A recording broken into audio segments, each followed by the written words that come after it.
Alright, got something very interesting to tell you at the end of this video. But you can't write about it on the internet at all. Not until a few weeks. But first, some interesting news in the gold and silver market. Now, first of all, I think gold was up $20 on Friday's close. Silver was up 61 cents on Friday's close. Not too shabby for the very beginning of January. And we saw this type of activity literally first day of January 2014. And it was like gold and silver were trying desperately to skyrocket out. And of course, the powers that be had to lay the smack down a couple times. But even so, Friday it just bounced right back again. So I've been reporting some of the gold and silver news to you lately, but here's some more. And this guy, Alistair McLeod, is saying there is a vicious bear trap being set in the gold and silver on COMEX, gold and silver markets on the COMEX market. Now, as you know, a bear trap would mean you have bears and bulls. In a bear market, prices of whatever you're talking about is going down. That's a bear market. In a bull market, prices go up. Okay, so there's the bear and the bull. So he's saying there's a bear trap being set. He says there are only two main indices tracked by commodity tracker funds: the S&P Goldman Sachs Commodities Index and the Dow Jones UBS Commodities Index. According to S&P Indices, which manages both, total assets estimated at $155 billion track these two indices, of which $75 billion tracks the former and $80 billion the latter. Both indices are rebalanced in the first 2 weeks of January of each year, and he said this started last Wednesday. And according to an S&P release, this will lead to $1.1 billion extra being invested in gold contracts. A potentially vicious bear trap is now set in both precious metals on COMEX, and unless some liquidity can be whistled up from elsewhere, it is difficult to see how this dangerous situation will be reconciled once the traps are triggered without some serious injury for the bears themselves. This is quite a large read, so I'm going to skip through it a bit. He's saying that this translates into an extra 9,200 gold COMEX contracts and 3,845 silver contracts. Given the low level of open interest on this market, these increases can be expected to have some impact as the rebalancing exercise works through 5 business sessions starting on Wednesday, January 8th, which was last Wednesday. However, much more serious is the calculation that on the new weightings, weighting as in measurements, weightings, these two indices are responsible for long positions on the COMEX, assuming for the moment this is where all the exposure ends up, totaling some 95,555 gold contracts and 37,476 silver contracts, including the rebalanced extras we just talked about. In the managed money category, where these positions should be recorded, gold longs on December 31st amounted to 96,000 contracts. So that's the ones betting the price goes up. And in silver, 31,800. So nearly all of the managed money gold longs in the market, bar 450 contracts, are theoretically passive investments, and silver's actually exceeds managed money longs by a significant margin. So on the long side of this category, there are no bullish speculative bets at all, meaning most people are pretty much short, betting that it's going to go down. It is likely, though, that some of this exposure will be covered through forwards on the London market. Nevertheless, these longs exist, and there are bound to be other passive derivatives replicating custom and other indices, suggesting we are using conservative estimates. Therefore, assessing the likely impact of these passive longs on COMEX throws a new light on the record level of managed money short positions, making them more extreme and dangerous than is generally recognized, not least by the shorts themselves. There are simply very few genuine bull positions in this category at all, and therefore minimum liquidity for the bears to close into. These shorts are also in competition with the bullion banks, which, with only one or two notable exceptions in the gold markets, are also running illiquid short positions. As for silver, even the largest bullion banks have been unable to close their short positions, with the 8 largest of these positions still needing 45,000 contracts, or 225 million ounces, or about 30% of global mining production, yearly mining production. Global yearly mining production. In summary, a potentially vicious bear trap is now set in both precious metals, gold and silver, on the COMEX. And unless some liquidity can be whistled up from elsewhere, it is difficult to see how this dangerous situation will be reconciled once the traps are triggered without some serious injuries to the bears. So in other words, them trying to cover their short positions are going to hurt them significantly. And because there's so much to cover, they're assuming the price has to go up. So again, I'm not going to sit here and say the powers that be don't have a way around this somehow and just print more paper out of somewhere and move stuff back and forth to try to cover this and do these accounting practices that are technically fraudulent, you know, practicing accounting rules changes that again are really fraudulent, to somehow pretend that it's not what it is or whatever. There's no telling how they can handle this. But it's interesting because the webbot recently, as I was reading it to you, was talking about this kind of a thing, talking about roughly the second week in January. I don't even remember what it said now, but something about precious metals in the spotlight again around the second week of January, and that it goes out to an extent of time, but that's when it starts, and that we should see the prices going up, but not until really we see Bitcoin go up even higher, a lot higher than where it's at $1,000, like around $3,000, $3,400. That's the foresight, if you will, of when we should expect precious metals to start going up. And I think that was the second week of January where he was talking about that in conjunction with silver. So, or silver and gold. Now, for what I was going to tell you about at the beginning of this, I'm writing a program that is replacing Microsoft Access database system that I wrote a while back for work. And this whole time, I've been able to make Microsoft Access do all kinds of things you normally can't make it do out of the box. You got to use Visual Basic Code. Visual Basic for Applications is what they call it. And it's just time to take us to the next level. So I need to use Visual Studio, a true Visual Basic program with real true Visual Basic, not Visual Basic for Applications. So in doing so, it is a little bit different. I've got to figure out how to do things that I knew how to do with Access that I don't know how to do with this. So I'm going on forums and asking questions and things like that. And I had this report that had a sub-report on it, and I could not get the sub-report to display.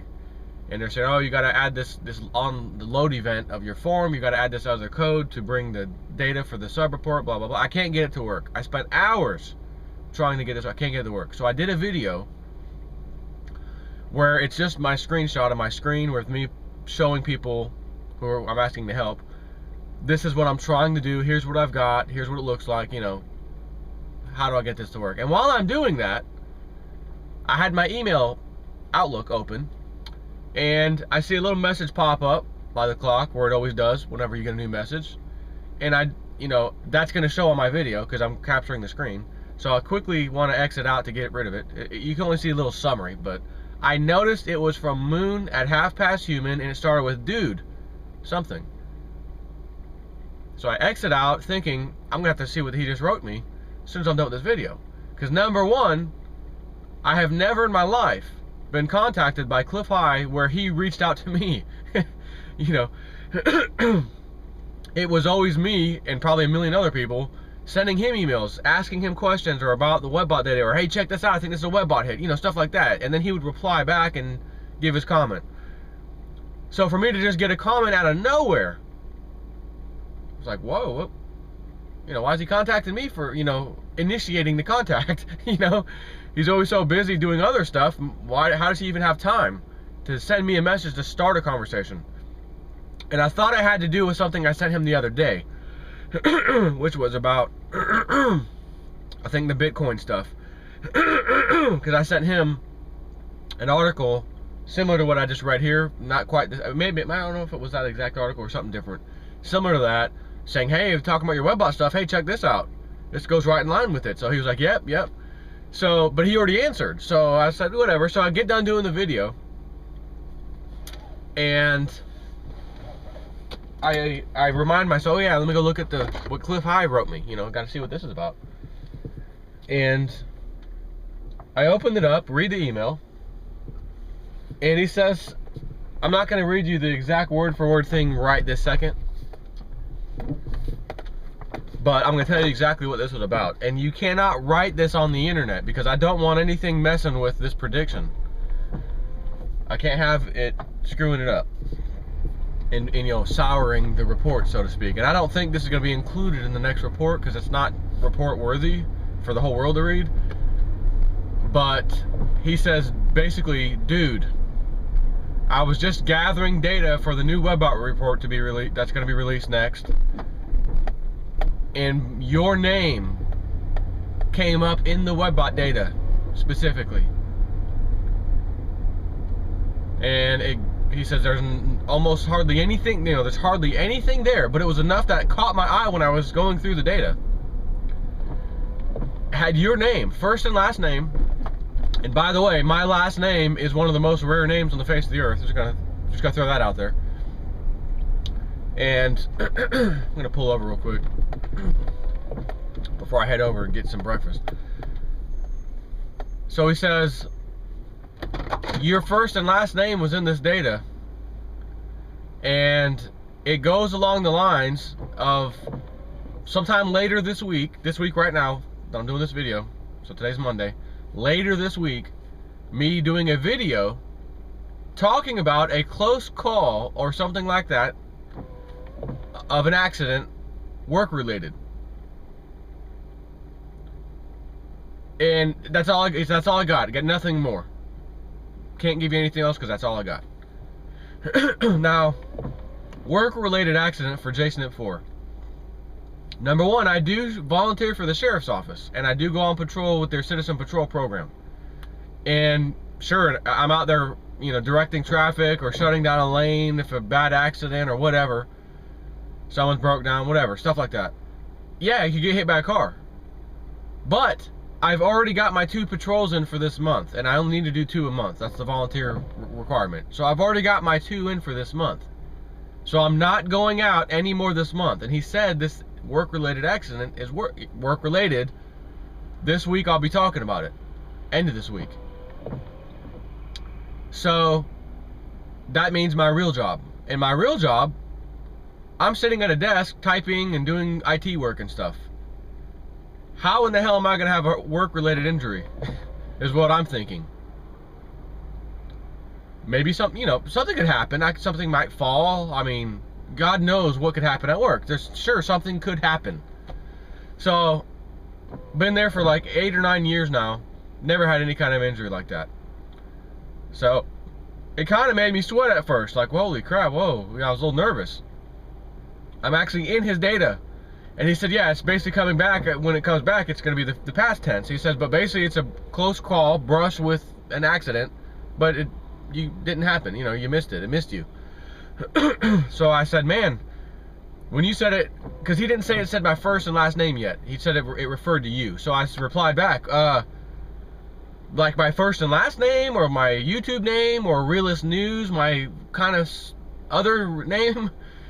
He said, well, it actually had your name as Joseph, which actually is my real name, you know, Joseph, that's my real name. He said Joseph, and then he sent my last name, which starts with a C. It is Greek. It is a very rare name, last name. Now granted, when I email Cliff High from email at work, or whatever, that's my main email, that's what I use, it's got my signature in it. And then my signature says, you know, IT director Joseph. It doesn't say Joseph, it says Joe in my last name. So I already know he certainly knows my name, which is how he probably picked this out of the data. And also knowing how rare it is, he probably easily spotted it out of the data. So he replies back and said, well, it said Joseph, not Joe, but Joseph, last name, which has Turkish first name meanings and Greek last name meanings, which is how the webbot grabbed it, and specifically referenced your YouTube account by name. So that's how I knew it was you specifically, because it's got your YouTube name attached with your real name. So JSnip4 or whatever. Okay, it's definitely me. So I'm just thinking, man, you know, wonder what this is going to be. But apparently it's going to be something that I talk about, but it didn't happen. You know, near miss accident, work related. So here's the thing. So I sent him that final email. You know, of course, my mind's kind of wondering what it's going to be. And then I thought to myself, oh my God, I've had a foot injury since 2009. I was running on a treadmill. I was not using any kind of running shoes. I was using these stupid flat Vans shoes. And I'm running on this treadmill, and I guess it messed my left foot up a little bit. I didn't know it at the time, but I was walking into the same job at work. Got in my car, walking through the parking lot, almost to the door. I just take a step, in instant pain. I think there was a little bit of a pop, and then boom, pain. Right behind and to the right, if this is my pinky toe, just like behind the little knuckle that bends, and then like right here, just slightly between the two, right here touching this one. I was limping for days, and then it subsided to where I wasn't limp. But I always had this pain, and I was driving around with my left foot, which you don't even use when you drive. It was the shoe touching, and just my foot being in the shoe was enough to hurt it and really bother it. So I had to take my foot out of the shoe and drive like that, because it was. And while I'm driving, I'm moving the foot, trying to reposition it. It's just bothering me. And then it got to the point where I would try to sleep at night, and I could feel it shooting up my leg and into my left butt cheek. And I'm like, man, I got to do something about this. So this is like a year and a half later. I'm kind of dealing with this. I start going to the doctor. They give me the cortisone shots, which I knew was not going to do anything. I'm doing my own research, and I realize I think I've got what they call a foot neuroma, where the nerve gets aggravated, starts to expand, and is just constantly aggravated. So you're feeling pain and bothering and this and that. So I said, I want alcohol injection shots. That will kill off the nerve. There's a name for that, but that's what it is, alcohol injection. Right where that nerve is. So I took a few of those shots every couple weeks, and that helped significantly. But it never really solved it. It's still there a little bit. It still bothers me, and some days it's worse than others, and I just can't take it anymore. So this is from 2009. I may have mentioned in the video once or twice that I had this little foot issue. I never got into the details of it, I don't believe. And it's kind of irrelevant at this point. But nobody in YouTube or anywhere else really knows that I was going to get this foot surgery done this Thursday, this week. I'm trying to think if I mentioned it at all recently that I was going in for a foot surgery soon. I can't remember. But I already knew, get this, I already knew that I was going to ask the doctor who's going to do the surgery. It's a very minor surgery, by the way. Do you think I could bring my little tripod and this camera I'm using right now and just set it there, aimed at my foot while you do this, and just kind of videotape it? And thought maybe some people on YouTube would want to see this foot surgery. Maybe not necessarily you guys, but maybe someone else out there who's got the same problem, who wants to know what it entails, could see this get done. So I thought to myself, man, I think I'm going to upload this video. And if that didn't happen, where the doctor says, no, we don't allow videotaping, so no, we can't do that, I still planned on doing a video to tell all my subscribers, hey, by the way, I've got this big boot on. It's going to be hard to probably get around for a few days. I'm taking off Thursday and Friday, which is the last part of this week. And then I'm coming back into work Monday. I'll probably use crutches or whatever, but I do have the black boot they said is really all I need. Probably wouldn't even need crutches is what they told me. But I still plan on letting my subscribers know how it went.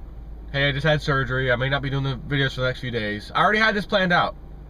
So I was going to do a video at the end of the week to tell you, hey, like Wednesday possibly, I'm going in for surgery tomorrow, which is Thursday, so I'm not going to probably do any videos Thursday or Friday. Or Saturday, you know, I usually don't do them on the weekend. Sometimes I do one on Saturday or Sunday. We'll have to see how next week goes. But I started thinking, is this the foresight the webbot has just picked out, calling it a work-related accident that I narrowly missed, didn't happen, that I'm going to be discussing? The problem is, I haven't narrowly missed anything. This happened in 2009. You know, are they going to cut into my foot and narrowly miss cutting something that was like, oh my God, we almost cut his such and such, which would have been very devastating for his foot. And then I wake up and they say, yeah, we almost had a close call. Could it be that? I've already determined, now that I've gotten this email from Cliff High, that when I see that surgeon, before they get busy, I'm going to say, hey, by the way, is there anything in there that's like when you're cutting or whatever that, like, if you accidentally make a mistake, it could be devastating to me? Oh yeah, if we cut the such and such, it would be. Okay, I'm just going to throw this out there, Mr. Surgeon. I had foresight from something that can predict the future, I'm not even going to get into the details, telling me I was going to have a near miss with an accident today. It was going to be a close call, but it didn't happen. So just be extra careful when you're in my foot today. That thing you just said you could cut possibly, and that would be devastating. Be very extra careful with that. And maybe that's what this was about. The thing of this was this little accident when I was taking my step into work, it happened right on my job. So it was a work-related incident. Maybe when they cut my foot open, they're going to say, oh, well, this is not that. This is something else, and you're lucky because it could have been blah, blah, blah. It could have happened, and I can't believe you've been walking on it for this long. I can't believe it, and you should not be able to walk right now because of such and such, which would be narrowly missing what should have happened. There's all these reasons, right? And now that I know this, I got my brain, what could it be? What could it be? I'm coming up with all these reasons. So I don't know what in the hell it's going to be. He had very, very minimal data on it, and he said, that's all I got. Nothing more, nothing less. I can't help you out anymore. But it was enough that I had to reach out to you because we do communicate, and your name was in there. I figured you'd probably want me to send that. So I was like, yeah, thanks. I said, I'm not gonna lie, I was sweating a little bit when I first heard that. Like, oh, you know, I almost took it the wrong way. Like, what do you mean, we're talking powers that be coming after Jason for because I said something, or, you know, they found the parody I've done on JP Morgan Chase and they didn't like it. You know, my summer of 2009 with Ben Bernanke and JP Morgan and all them, and they got pissed off, and, you know, work-related accident is what it's called. No, nothing like that. Literally, work-related accident. So I was like, okay, you know, again, I'm small time. These freaking elitist bankers, they're not going to screw with me. Come on, I'm a bozo to them. Probably don't even know about me, but I thought that was interesting. I don't know if anyone has ever received an email from Cliff High stating, oh, hey, you're in the webbot data. Next report, something about a work-related accident that you narrowly missed. Oh. So I thought about one other thing, which I don't hope happens at all to my job. I love my job, I love my people at my job. But I started thinking we've got quite a few very large oak trees. And from time to time, some branches have fallen. One of them not that long ago fell on a car, one of our employees' cars, damaged the back of it. We ended up paying for it, obviously, just to take care of that. But technically, that's an act of God in the insurance world, and they don't cover things like that. Now, if you had full coverage car insurance, I think they would. But our business being responsible would not be the case. However, it's a good job. We love each other. Sure, the company paid for it. So the purpose of me telling you that is that we've got quite a few old oak trees that are not in the greatest shape. And if one of these big bastards fell over, any of them, even though they're kind of across the parking lot a little bit, they are tall enough that they would absolutely hit the building and hit the roof. And I would hope that it's not that in, hey, a tree falling on you and it missed you, you know, on your job kind of a thing. Wouldn't be a good thing. So I'm hoping it's not anything like that. There's just absolutely no telling what it is. And at the same time, webbot, you know it's not accurate all the time, especially with the time frame. Maybe it's something later. And this is one of those incidences that I hope just doesn't happen at all. Complete miss. But what the hell are the chances that my stupid name and my YouTube account attached together would come up with that wording. Work-related accident that was narrowly missed. I can tell you one thing, regardless if it does happen, it said it narrowly missed it, so it doesn't happen to me. So you know what, then bring it on if that's the case. So the reason I said don't talk about this on the internet, because I don't want to mess up the data that's coming out. I want to see what happens, and I'll keep you updated. Take care.